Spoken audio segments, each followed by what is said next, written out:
네, 안녕하십니까. 박세호 행정사라고 합니다. 여기 팜플렛 보니까 제가 제일 먼저 강의가 되어 있는데, 저는 인증제도와 기업 경영 컨설팅을 강의를 맡게 됐습니다. 아까 우리 조명인 교사님께서 이제 신고 업무, 허가 업무라고 말씀하셨는데, 이제 제가 허가 업무 쪽에 가장 많은 비중이 있습니다. 그래서 아까 잘 설명해 주셨는데, 일이 가장 어렵고 수입료도 엄청 셉니다. 비싼 건 억대까지 가는 것도 존재하고 있으니까요. 여러분들 가장 많이 이제 인증 쪽이라면 도대체 뭐가 인증일까 가장 궁금해 하실 텐데, 당장 여러분들 지금 가지고 있는 핸드폰 뒷면에 KC 인증부터가 저희들의 일입니다. 뭐 전자제품, 안경, 뭐 안전, 여러분들 생활용품 모든 것들이, 심지어 먹는 거 햅섭까지도 저희의 영역입니다.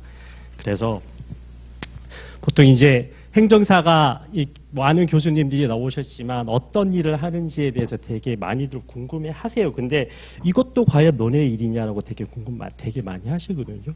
그래서 도대체 제가 심지어 어떤 말까지 들었냐면, 너네는 무슨 김밥 천국이냐라고 얘기도 들어봤어요. 맞아요. 진짜 김밥 천국이에요. 종류의 가짓수가 진짜 많습니다. 예.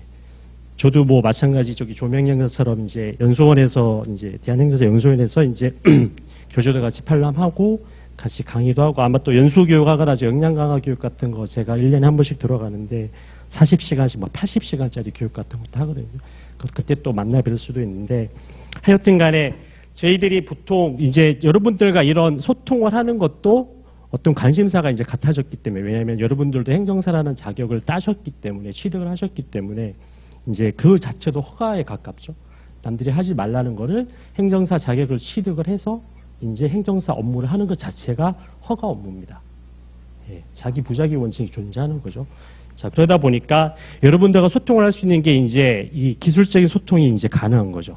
그게 소통이라고 뭐 일방적인 먹고 사는 데 대한 대화가 아니라 소통이 기술의 언어를 이제 사용할 수가 있는 거예요. 근데 그 대상이 여러 교수님이 강의를 하시지만 그게 사람이냐, 기업이냐, 제품이냐, 아니면 뭐 행위이냐, 법이냐, 기관이냐, 대상이 달라지는 거예요. 예를 들어서 사람을 예를 들면, 사람도 우리나라에는 두 종류의 사람이 있어요. 내국인과 외국인이 존재하겠죠. 외국인이면 출입국 관련 업무가 당연히 우리 업무가 되는 거고, 내국인이면 주로 어떤 게 대상이 될까요? 내국인이면 내국인 뭐 자격정지 취소, 우리도 그걸 구제해 주니까요. 그죠? 뭐 운전면허 같은 것도 사람에 관련된 업무겠죠. 예. 그렇죠. 이거 다 되는 거고, 기업 같으면 기업의 여기는 뭐 기업이 대상일 수도 있고요. 제품이 대상일 수도 있습니다. 기업이 대상인 것들을 여러분들 들어보셨는지 모르겠지만, 뭐 메인비즈, 이노비즈, 뭐 벤처기업, 연구소, 이런 것들이 주로 기업이 대상이 되는 것들이고, 제품이면 가장 많이 들은 뭐 KS 인증, KC 인증, 그 다음에 성능 인증, 이런 것들이 대부분의 대상이 되는 거예요. 만약에 또 행위이면, 행위가 대상이 되는 것들, 뭐 시스템 인증들이 대부분 뭐 ISO 인증, 환경 인증, 이런 거 시스템적인 인증들이 주로 이제 행위에 관한 인증들인데, 그다음에 뭐 또 법이나 기관이면은 뭐 예를 들면 뭐 행정심판 아니면 비영리 법인, 이런 것들이 하나의 뭐 법이나 기관에 대한 대상 업무가 될 수도 있는 거예요. 그래서 여러분들 중에 많이 하는 것, 만약에 또 행위 같은 것도 있죠. 토지 개발 행위 같은 경우도 하나의 행위가 대상이 되는 건데, 그 중에서 제가 하는 거는 바로 이쪽에 가깝습니다. 근데 그렇다고 해서 아까 잠깐 조명행정사가 허가 쪽이 좀 어렵다 하고 맞습니다. 굉장히 어렵습니다. 보통 아까 2, 3개월? 그건 짧은 거고요. 예. 그래서 수임은 많이 못 합니다. 저 같은 경우도 몸이 하나고, 그 다음에 해야 될 업무들이 굉장히 많기 때문에 한 달에 한 건 이상 수임 잘 안 합니다. 그래서 보통 제가 제안서를 쓰면 길게는 1년짜리, 2년짜리 제안서를 쓰게 돼요. 예. 그러면 왜 수임료가 그래서 비쌀까요? 일이 어렵기 때문에? 아니요. 기간이 길기 때문에. 서류 단순하게 만들어서 제출하는 거, 그거 뭐 칠이면 되죠. 근데 그 서류를 만들었다 손 치더라도 회사에 하드웨어적인 게 구성이 안 돼 있으면 이건 실사가 나오는 거기 때문에, 예, 서류만으로 끝내야 될 게 아니에요. 그래서 제 과목이 인증 제도만 하는 게 아니라 기업 관련한 기업 경영 컨설팅까지도 들어가야 되는 겁니다. 회사의 바닥부터 새로 싹 뒤집어내야 돼요. 뭐 비단 마찬가지 햅석 같은 경우에는 선행 요건이 있어요. 선행 요건이 뭐냐면은 시설에 관한 거예요. 제품도 중요하지만 시설이 받아주지 않으면 제품이 좋은 제품이 나올 수는 없거든요. 그거 같은 경우는 예전에는 1억 정도 기본 수입료가 해요. 지금 요즘에 소규모 햅석 같은 경우에는 뭐 800에서 2천, 3천 정도 보통 수입료가 발생해요. 근데 그런 기술적인 언어를 사용을 해야 되는데 그게 대상이 어디냐면 식약처가 주 대상이거든요. 식약처 사람들은 대부분 전공자들이죠. 예. 최소한 뭐 식품 기사라든지, 예. 식가공 기사 같은 거 가지고 있는데 우리 행정사가 제일 또 두려워하는 기관이 식약처입니다. 왜? 우리가 언어에 대한 소통의 기술이 딸리니까요. 그 사람들은 전문 언어를 쓰는데 우리가 대화가 안 되면 절대 일을 수입할 수가 없는 거예요.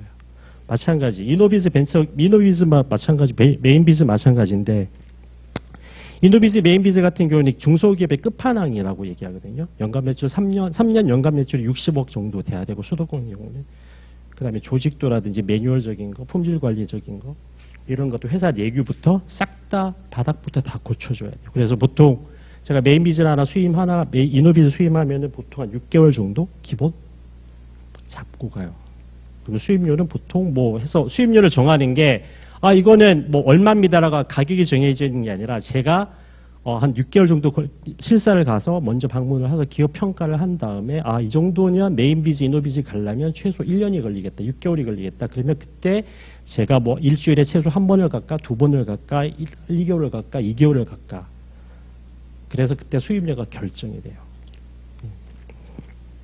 아무튼 그러다 보면 단순하게 제가 이 기업 업무만 하다 보면 뭐 인증만 하다 보면 뭐 그걸로 끝나는 게 아닌데 또 오늘 같은 경우에도 다른 일 때문에 갔는데 이 키네틱 체인의 사설 효과가 나와요. 왜? 이 기업 안에는 사람이 존재하죠. 예. 사람이 존재하다 보니까 당연히 출입국을 건드릴 수밖에 없고요. 또 제품이 존재하다 보니까 제품을 건드릴 수밖에 없고요. 또 회사 제가 음주운전이라든지 제가 출입국은 잘 안 해요. 별로 잘 모르기도 하고 저는 좀 이렇게 좀 안 맞는 것 같아서 제가 출입국은 잘 안 하는데 어쩔 수 없이 상담을 해줘야 될 수밖에 없어요.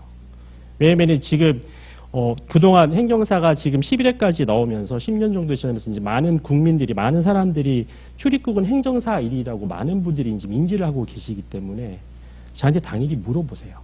마찬가지 음주운전 같은 경우도 당연히 물어보세요.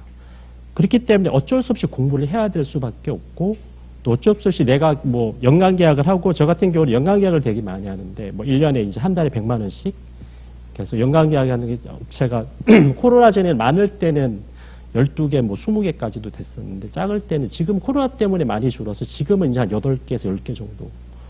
예, 그래서 일정 세무사처럼 기장료를 받고 월급 받고 컨설팅 해드리고 행정적인 거 문제라든지 이런 것도 상담하다 보면 뭐 대표님의 와이프가 음주운전하다 걸리는 경우도 있고 아들이 걸리는 경우도 있고 직원들이 걸리는 경우도 있고 배달기사가 운송기사가 음주운전에 걸려서 당장 내일 출고해야 못 가는 경우도 있고 별일이 다 발생해요. 별일이. 또 하다 보면 오늘 같은 경우도 하다 보면 이제 기관에 들어가는 이제 특수 의복을 제작하는데 그게 제품의 대상이 뭐 방염 제품이냐 방염품이냐에 따라서 이게 테스팅이 달라지거든요.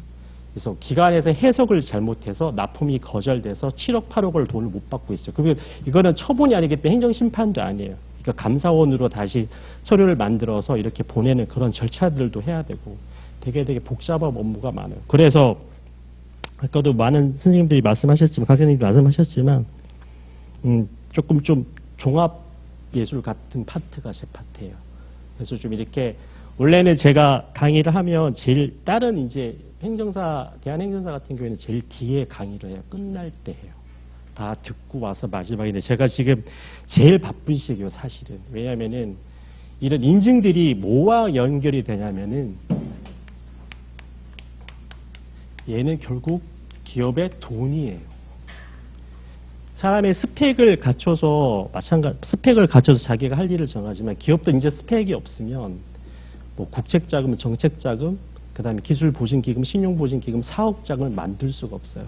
사업계획서를 만들어도 대상이 이제 지자체에 들어가는 대상이냐, 기관에 중기부라든지 중기청으로 들어가는 계산이 사업계획서냐, 아니면 뭐 기술보증기금에 신용보증기금에 들어가는 사업계획서냐, 아니면 엔젤 투자자한테 들어가는 거죠. 아니면 IPO 기업공개 때문에 들어가는 사업계획서, 계획서에 따라서 계획서가 달라져요. 예, 보고 싶은 게 다 다르기 때문에. 하여튼 이게 왜 지금 제일 바쁘냐면은 내년도 당장 2월 달부터 중기청 우리나라 국가 예산이 사용이 되기 시작하거든요.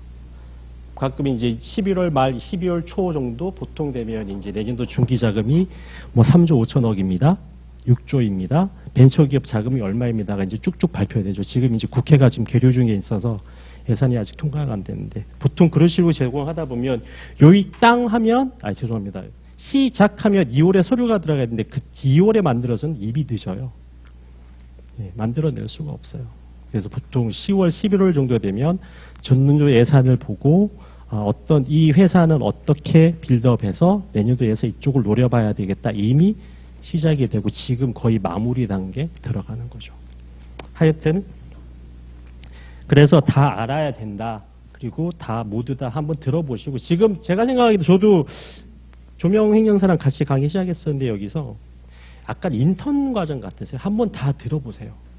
다 들어보시고 마찬가지 뭐 변호사도 이혼 전문 있고 형사 민사 전문이 있듯이 좀 그러니까 전문가 선생님들도 지금 제일 잘하는 파트들만 강의하시거든요. 다 할 줄 알아도 그러다 보니까 좀 들어보시고 내가 제일 잘할 수 있는 게 무엇인가를 찾는 교육 과정이라고 생각하세요. 어차피 또 대한행정사 연수과정 들어가면 인탄데 거기는 좀 사실은 되게 뭐 윤리교육부터 정해진 교육 그 커리큘럼이 있기 때문에 여기만큼 그렇게 디테일하게 해주지는 못해요.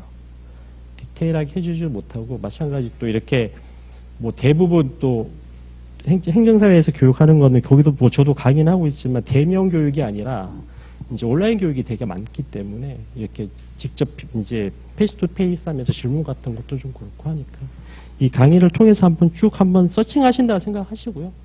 강의 접근하셨으면 좋겠습니다. 하여튼 뭐 제가 마지막으로 설명회를 하게 됐는데 질문사항 있으시면 선생님들 다 계시니까 질문하시면 될 것 같아요. 질문 있으시면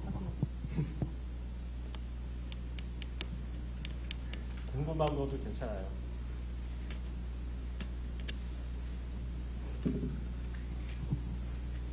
아무튼 뭐 제가 늘 여기 첫 강의 들어오면 항상 말씀드리는데 이제 아무튼 합격은 진심으로 축하드리고 이제부터 이제 행복국 고생 시장입니다. 네. 과연 행정사가 가장 궁금하실 거예요. 과연 얼마나 벌 수 있을까? 내가 도대체 무엇을 할 수 있을까? 제일 궁금하고 답답한 시기거든요. 그래서 뭐 생각나시는 게 있으시면 저기 팀장님한테 연락처 같은 거 물어보시거나 아니면 강의 때 물어보시면 다 또 질문에 답변 드리겠습니다. 수고하셨습니다. 네네.